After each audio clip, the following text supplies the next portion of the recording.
നമ്മളൊരു ചെറിയ വിറകിന്റെ കൊള്ളിയൊക്കെ ഇങ്ങനെ കത്തിച്ചിട്ട് ഒരുപാട് വിറകുകളുള്ള ഒരു സ്ഥലത്തേക്ക് ആ കൊള്ളി വലിച്ചെറിഞ്ഞാൽ ആ വിറകിന്റെ കൂട്ടം മുഴുവനും കത്തും അല്ലേ? നമ്മൾ ആദ്യം കത്തിക്കാൻ ഉപയോഗിച്ച കമ്പോ അതെപ്പോഴോ കത്തിത്തീർന്നിട്ടുണ്ടാവും.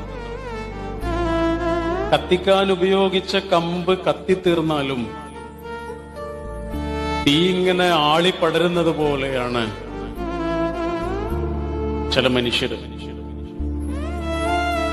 അവര് തീർന്നു പോകും. ചെറിയൊരായുസ് കൊണ്ടൊക്കെ അവർ അസ്തമിച്ചു പോകും.